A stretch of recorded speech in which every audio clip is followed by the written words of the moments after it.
Coucou les arcanes, j'espère que vous allez bien. Oui, je suis toujours malade et je parle du nez, donc je vous prie de m'excuser un petit peu pour ma voix. On se retrouve aujourd'hui pour une nouvelle vidéo et j'avais envie de vous faire cette fois-ci des présentations, des recommandations en fait de livres que je trouve qu'on voit peu passer sur les réseaux sociaux. Je trouve que c'est pas forcément des titres qu'on entend beaucoup parler sur des chaînes voilà, Booktube ou sur les réseaux sociaux d'une manière générale. Bref, je me répète. Alors je vous ai tous présenté ces livres sur ma chaîne, certains plus régulièrement que d'autres. Mais voilà, j'avais envie de faire une petite piqûre de rappel, surtout qu'il y en a certains, ça fait peut-être quelques années que je vous en ai pas parlé. Donc je me suis dit que c'était l'occasion de redécouvrir un petit peu des lectures qui datent, ma foi. Alors je vous avoue que pour beaucoup d'entre eux, on est un peu sur de la young adult, parce que c'était quelque chose que je lisais beaucoup auparavant, mais il y a quelques titres de new adulte aussi, donc je pense qu'il y en aura pour tous les goûts. Il y a tous les genres, en fait je me rends compte que c'est un peu tout mélangé, donc vraiment c'est assez éclectique cette vidéo pour une fois. N'hésitez pas à me dire en commentaire quel est votre pépite méconnue de votre côté, quel est le titre que vous ne voyez jamais passer et pourtant qui mériterait énormément de reconnaissance et d'attention. N'hésitez pas à me dire tout ça en commentaire, moi je suis toujours preneuse de recommandations. Pour le premier titre, j'espère que je m'en souviendrai assez bien pour vous en parler, il s'agit du premier tome de Leur sang coule dans tes veines de Rachel Burge, publié aux éditions Casterman. Comme vous le voyez à la couverture, on est sur des inspirations de mythologie nordique et je me souviens que cette lecture, je l'avais dégommée en hiver. C'est une duologie, descendante d'Odin, fille d'aujourd'hui. On va y suivre Mara. Est-ce qu'elle s'appelle vraiment Mara? Ou c'est peut-être Martha? Bref, ce n'est pas la question. On va y suivre une jeune fille du coup qui va tout lâcher du jour au lendemain pour se rendre chez sa grand-mère en Norvège. C'est d'ailleurs dans le jardin de sa grand-mère que bien des années auparavant, elle a eu un accident. Elle a grimpé tout en haut de l'arbre de son jardin et elle est tombée, ce qui lui a crevé l'œil en fait au passage. Donc depuis elle est borgne. Mais elle a une petite particularité, c'est-à-dire que en touchant les vêtements, suivant le tissu dont le vêtement est constitué, elle est capable de voir les souvenirs de la personne qui a apporté ce tissu. Personne n'est au courant qu'elle a ce pouvoir et elle se rend chez sa grand-mère qu'elle appelle Momor pour justement en parler avec elle et essayer de découvrir pourquoi elle a ces mystérieux dons. Sauf qu'une fois arrivée sur place, elle rencontre un habitant qui lui dit mais en fait ta grand-mère est décédée. Et ça elle n'était pas du tout au courant en fait. Et quand elle va rentrer donc dans la maison de sa grand-mère absolument dévastée, elle va voir de la lumière dans la maison de sa grand-mère et un jeune homme et elle se demande ce qu'il fout là et surtout qui est-il. Déjà assez mystérieux, on peut dire que ce jeune homme là est assez bizarre. Pourquoi il est là? Qu'est-ce qu'il fuit? Qu'est-ce qu'il vient faire dans la maison de sa grand-mère? Est-ce qu'il connaissait sa grand-mère aussi? Et qu'est-ce qu'ils vont faire tous les deux ensemble? Est-ce qu'il va partir? Est-ce qu'il va rester? Toutes ces questions que Martha se pose. Oui, je vais l'appeler Martha même si je me souviens plus de son prénom. Mais ce n'est pas la chose la plus surprenante ni même la plus dangereuse qui l'attend, puisque tout autour de la maison de sa grand-mère, il y a des ombres qui commencent à s'agiter et qui pourraient devenir beaucoup plus oppressantes et dangereuses. Et on est dans un huis clos parce qu'on va pas sortir en fait de la maison de sa grand-mère et on va découvrir tout ce qui se passe autour de la maison, toutes ces créatures assez bizarres. Et vous vous doutez bien que l'arbre qu'il y a dans le jardin, étant donné qu'on s'inspire ici de la mythologie nordique et qu'on nous dit que c'est la descendante d'Odin, que l'arbre n'est pas qu'un simple arbre, si vous voyez ce que je veux dire. J'ai bien aimé tout l'aspect au niveau de la mythologie nordique, comment ça a été intégré justement à ce roman-ci, à cet univers et à l'histoire en fait de la jeune demoiselle, qu'il y ait ce rapport entre les dieux nordiques et sa famille. Donc il y a des ombres qui naviguent tout autour de sa maison, mais elle est capable aussi de voir des choses qui n'existent pas, comme des fantômes par exemple. Tout ça c'est avec son œil en fait justement qu'elle n'a plus. Voilà, j'aime bien l'histoire qui s'est dessinée du coup autour de cette famille avec les inspirations de mythologie nordique. C'est un petit roman du coup de fantastique, fantasy, je ne sais pas trop quoi, young adulte en tout cas, plutôt même adolescent pour le coup, mais je sais qu'à l'époque j'avais passé un agréable moment. C'est une duologie terminée en 2 tomes donc et ça vous permet aussi d'avoir une toute petite lecture bien agréable pour la saison d'hiver, histoire d'apporter je sais pas un petit peu de frisson durant cet hiver avec des histoires qui sont pas horrifiques mais un brin sombre et qui sont ma foi assez entraînantes aussi.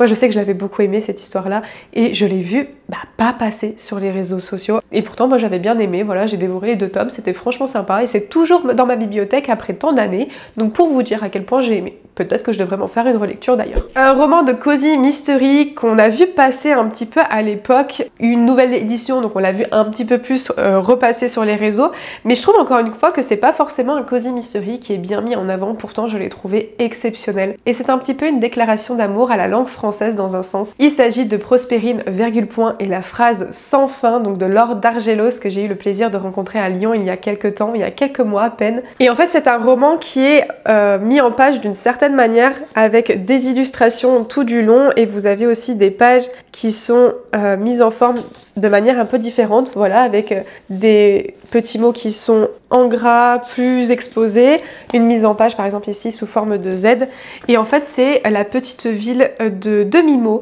qui est inspirée donc de la langue française et vous allez avoir énormément de références à ça, de petits clins d'œil, de jeux de mots absolument épatants. Moi j'ai adoré me plonger dans cet univers-là. Et donc notre chère Prospérine, virgule point, vit dans la ville de Demi-Mot où les habitants s'occupent de bichonner ce fameux manuscrit inachevé.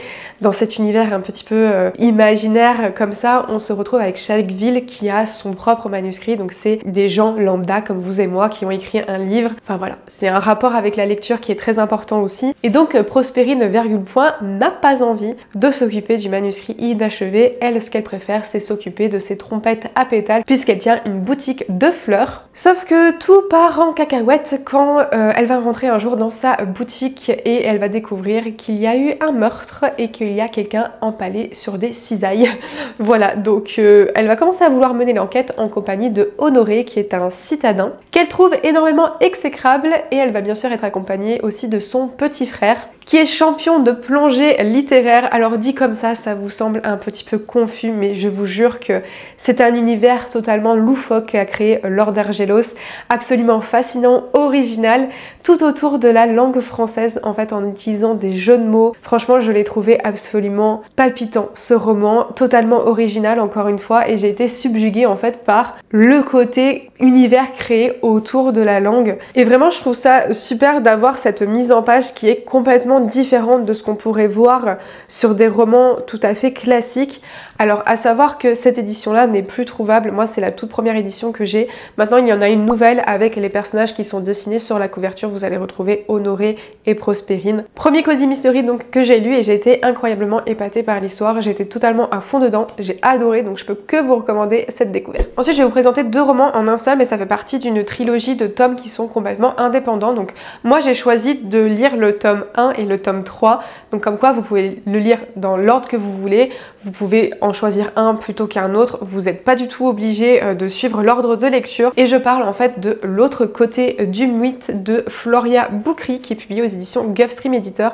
Ce sont des courtes nouvelles, des réécritures de mythologie romaine ou grecque, je sais plus, excusez-moi, je suis malade. Le deuxième est sur Penthesilea, mais j'étais moins emballée par l'idée parce que je connais pas trop sa légende à elle, et là j'avais bien envie de découvrir Méduse et Ariane, donc pour le fil d'Ariane avec Thésée et le Minotaure. En fait, on part du principe que l'histoire a oublié ces femmes qui ont eu une importance dans l'histoire, en fait, de ces héros, justement, dont on vante les mérites et le succès. Et là, on va leur donner du poids, on va réécrire, c'est pas du tout donc la légende de base, on va vraiment réécrire en s'inspirant des faits de base pour pouvoir apporter du poids à ces femmes-là, pour pouvoir les décrire comme des personnages emblématiques qui ont une importance et qui ont joué leur rôle. On va suivre dans le fil d'Ariane, donc cette jeune fille qui va défier son père, qui va aider Thésée à affronter le Minotaure, notamment en lui donnant le fil d'Ariane. Et dans l'histoire de Méduse, on va avoir aussi sa relation donc avec Athéna. Je l'ai trouvé beaucoup plus poignant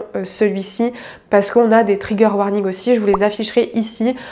Pour ceux qui connaissent l'histoire de base de Méduse, elle a eu un rapport non consenti avec Poséidon dans le temple d'Athéna, et c'est Athéna qui, pour avoir fait ça dans son temple, l'a changée en Méduse, telle que nous la connaissons dans l'histoire. Et là, on va lui apporter une autre dimension et on va ajouter une relation avec Athéna qui est complètement différente, et je l'ai trouvé d'autant plus poignant celui-ci. Je l'ai trouvé mais vraiment très intéressant. il m'a fait mal au cœur.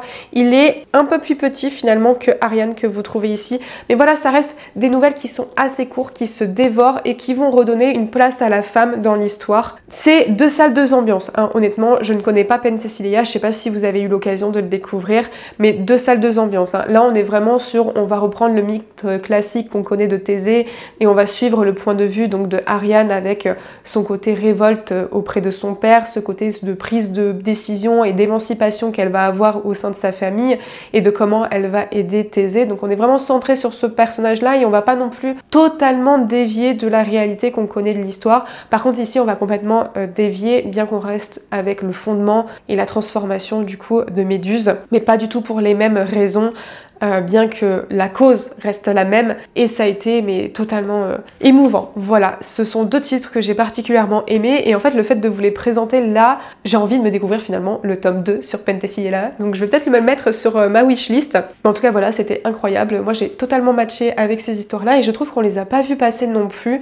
On parle beaucoup de réécriture sur Hadès, Perséphone, il y a des romans qui sont dédiés en fait à des réécritures, notamment je pense à Ariane, Méduse aussi, mais de courtes nouvelles comme ça qui vont vraiment s'inscrire sur le fait de dénoncer ce qu'ont subi ces femmes et le fait de leur donner un autre poids. Je trouvais que c'était très bien manié dans cette histoire-là et c'était franchement sympa, donc je peux que vous recommander de les découvrir. Et je trouve qu'on les a pas vus passer sur les réseaux sociaux, donc histoire de leur mettre un petit peu un coup de projecteur dans cette vidéo, je trouve ça plutôt pas mal. Voilà, donc j'espère que vous serez tentés pour les découvrir. Et là cette fois-ci, je ne vous présente pas deux romans en une fois, mais plutôt trois romans d'un seul coup. Je vous propose de découvrir donc la saga Les Enfants Indociles. J'ai les 3 premiers tomes avec moi. À savoir que cette saga a été abandonnée, la maison d'édition ne va pas traduire la suite. Par contre, si je vous les présente ici, c'est pas pour vous dire bah vous aurez jamais la fin, c'est parce que chaque tome conclut son histoire et vous n'avez pas de fil rouge qui suit les 3 tomes. Il est important de les lire dans l'ordre parce que vous allez retrouver des personnages des tomes précédents. Donc si vous voulez comprendre un peu qui est qui et les enjeux de chaque histoire, eh bien faudrait les lire dans l'ordre chronologique de parution. Mais par contre, vous pouvez très bien vous arrêter au tome 1, ça conclut l'histoire et vous n'avez pas d'événement qui vous ouvre vers un tome 2. Pareil pour le tome 2, vous pouvez le lire et ça conclut tout à fait l'histoire qu'il y a dedans. Et là, le tome 3, c'est exactement pareil. Donc vous pouvez vraiment vous arrêter à ces 3 tomes. Moi, c'est ce que je compte faire. Ils sont un peu chers pour le peu de pages qu'il y a. Ils sont au prix de 21 €. Donc si jamais vous voulez les trouver en e-book, je pense que ça peut être mieux et moins cher. Dans la saga des Enfants Indociles, vous êtes avec de la représentation à tous les niveaux. C'est ça aussi que j'ai beaucoup apprécié. Donc dans le premier tome, Les Portes Perdues, nous allons y suivre une jeune fille qui va se retrouver dans une école pour les enfants un petit peu comme elle. Parce que dans cet univers qui est le nôtre, mais avec une touche de fantastique, nous allons avoir chaque enfant qui a une porte. D'où le titre du roman, Les Portes Perdues. Et quand ils traversent cette porte-là, ils se retrouvent dans un monde, c'est vraiment un monde qui a été limite fait pour eux. Et ils sont tellement heureux dans ce monde-là qu'ils n'ont pas envie d'en partir. Et notre jeune fille qu'on va suivre dans le tome 1, justement, elle a été éjectée de ce monde-là et elle n'espère qu'une chose, c'est de retrouver sa porte. Et en fait, ses parents vont lui faire intégrer une école pour les enfants qui sont exactement comme elle. Donc elle va se retrouver avec beaucoup d'autres enfants qui veulent aussi, eux, retrouver leur monde et qui cherchent à nouveau leur porte. C'est l'histoire donc du premier tome, sauf qu'il va avoir un meurtre. Et en réalité, pas qu'un seul, puisque les meurtres vont s'enchaîner. Donc on rentre dans un petit côté Dark Academia qui m'a bien plu, du moins pour le premier tome. Ça se dévore en plus. Ça m'a fait penser un peu à Alice au Pays des Merveilles, si vous voulez, dans le côté personnages décalés, loufoques, qui vont rêver d'un monde imaginaire. Et j'ai trouvé ça exceptionnel, en fait, justement. Ce côté complètement décalé, original, perché, des personnages qui n'hésitent pas à assumer tels qu'ils sont réellement, malgré leurs différences, malgré leur côté qui ne correspond pas aux normes de la société. Et je trouvais ça franchement génial. Et la découverte de ces mondes encore plus. Avec le tome 2, de Brindille et d'Os, vous allez suivre d'ailleurs un préquel finalement de ce tome-ci, puisqu'on va y suivre des personnages donc du tome 1 quand ils étaient dans leur monde à eux, dans leur porte finalement. Et dans le tome 3 qui est Sous un ciel de sucre, là aussi on se trouve avec la suite plutôt du tome 1 et on est plutôt dans des nouveaux mondes aussi, dans des nouvelles portes. Donc c'est franchement sympa, ça se dévore encore une fois, c'est des courtes nouvelles. Je ne les ai pas vu passer sur les réseaux sociaux. J'ai découvert ces titres grâce à Émilie de la bibliothèque d'Emilia et c'est la seule qui en a parlé, il me semble, sur ses réseaux. Voilà, on était toutes les deux très déçues de la fin de la traduction, mais en tout cas ça a été vraiment des belles petites pépites.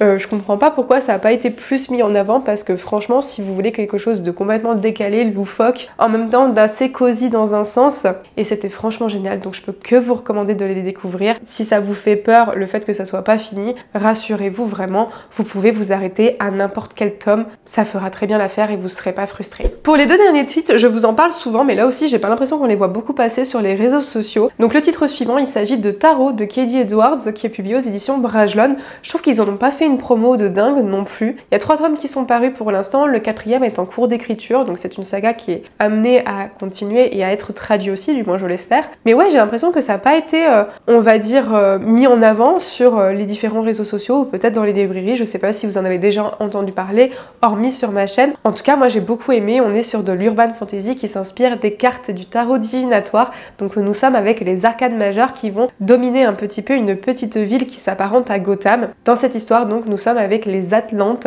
Chacun des arcanes majeures est représenté du coup par un Atlante et ils se sont dévoilés aux humains suite à un petit accident, on va dire, dès le début du roman. Et donc on va y suivre Rune, qui est le dernier descendant de la cour du soleil. Toute sa cour et sa famille a été massacrée dans d'étranges circonstances, nous ne savons pas pourquoi. C'est le seul survivant en compagnie de son acolyte Brand, un humain avec qui il partage un lien très fort et fusionnel. Ce sont vraiment des meilleurs amis, mais ce sont vraiment des frères en fait même. Depuis le massacre de ses parents, Rune ne veut pas prendre le trône du soleil, il est donc toujours vacant, même si c'est lui le descendant, il ne siège pas avec les autres arcanes dans le conseil Arcanum, et il est donc sous l'aile du seigneur Tour qui va un petit peu lui donner des missions. Et là en l'occurrence, il y a Dame Justice, son fils a été enlevé et il va partir avec Brand à la recherche du coup du fils de Dame Justice. Sauf qu'on va se retrouver avec des espèces de zombies qui vont popper puisqu'il y a un nécromancien dans le lot, et le fil rouge en fait tout au long de cet tome, c'est de comprendre pourquoi la cour du soleil a été massacrée et surtout par qui. Et chaque tome va se concentrer sur une enquête. Ici on va être avec la recherche donc du fils de Dame Justice, le second c'est sur le pendu, et le troisième que j'ai pas encore découvert c'est le trône de Sablier. Dans cette histoire, le gros point fort c'est déjà le côté urban fantasy tout autour des arcanes majeures du tarot divinatoire. Vous me connaissez notamment avec mon challenge, forcément que j'allais bien aimer quand ça parle de cartes magiques et encore plus quand ça s'inspire du tarot. Donc déjà j'aime bien cet aspect là, mais c'est aussi la relation Brand et Rune qui est absolument fusionnelle, qui est fraternelle. Je trouve que c'est très fort comme lien qui unit les deux et je les trouve extrêmement touchants. Il n'y a pas de romance entre les deux, mais voilà, c'est un côté que moi j'apprécie beaucoup dans leur histoire. Et bien sûr on a ce côté humoristique qui moi m'a bien plu. Par contre je peux comprendre que si on n'a pas le même humour ou qu'on n'est pas sensible à cet humour là, on va pas forcément matcher avec le roman, parce que moi c'est vraiment cet humour là qui me tient en haleine, en plus finalement de l'histoire, mais c'est le côté où c'est complètement décalé, où ça s'envoie des pics à longueur de temps. Ça j'aime bien en fait, justement, je trouve ça totalement marrant. Dans le premier tome, d'autant plus que Rune n'est pas très à l'aise avec sa position de arcane majeur et de prétendant, et même c'est celui qui doit siéger finalement sur le trône du soleil. Et on le sent comme un petit gars qui est dans son coin et qui ose pas trop faire les choses. Vous voyez ce que je veux dire? Et pourtant au fil des tomes, on va le voir prendre en assurance.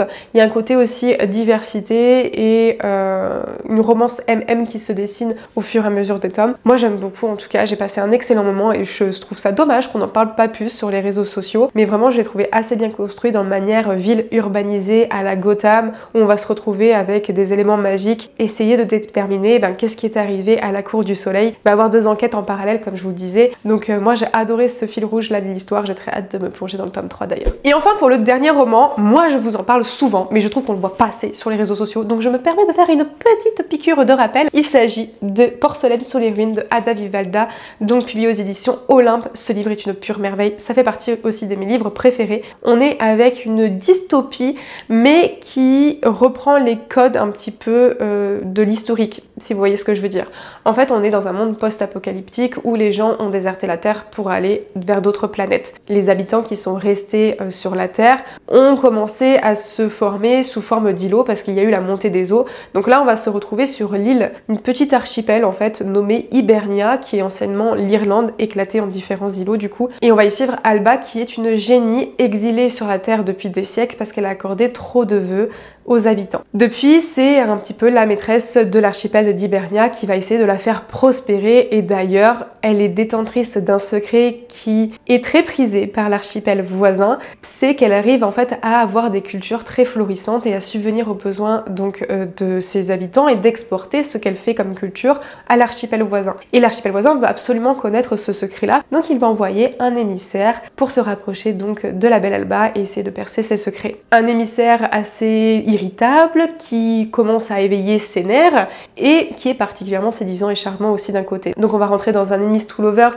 avec des joutes verbales très bien construites qui va vous donner le sourire parce qu'il y a vraiment une finesse dans la plume, une poésie en fait je trouve dans les mots qui sont utilisés par Ada Vivalda, et j'ai absolument défoncé ce roman. Je vais pas vous mentir, hein, je l'ai dévoré, il est particulièrement addictif. On va aussi s'attarder sur les personnages secondaires autant que les personnages principaux pour développer leur histoire. Il y a un côté fun family que moi j'ai adoré dans cette histoire. Il y a un côté très touchant pour chacun d'entre eux. Le côté génie n'est pas trop développé, c'est un peu la cerise sur le gâteau, mais c'est pas ce qui va prédominer finalement dans le roman. Donc ne vous attendez pas à quelque chose de très développé à ce niveau-là. C'est vraiment par petites touches et qui apporte une originalité, mais on va vraiment s'attarder sur cette romance Enemies to Lovers entre l'émissaire et Alba, et la découverte de cette île qui est, ma foi, assez riche de par les cultures qu'elle propose, mais aussi par rapport à ses habitants qu'on va apprécier découvrir. C'est une véritable pépite dans tous les sens du terme, un de mes livres préférés, donc je vous invite à le découvrir. J'espère qu'on le verra un petit peu plus passer sur les réseaux et dans les boutiques et dans les mains des lecteurs. Et voilà tout le monde, on est déjà arrivé à la fin de cette vidéo, j'espère sincèrement qu'elle vous a plu. N'hésitez pas à me dire en commentaire s'il y a certains de ces livres qui vous tentent. J'espère que je vous retrouverai la semaine prochaine avec un nez fonctionnel parce que là je n'en peux plus. En tout cas, si vous êtes arrivé jusqu'au bout de la vidéo, je vous invite à mettre un emoji en commentaire, un emoji de papillon. Oui, pourquoi pas. Et moi en attendant la prochaine vidéo, je vous fais à tous de gros bisous et je vous dis à bientôt. Ciao ciao.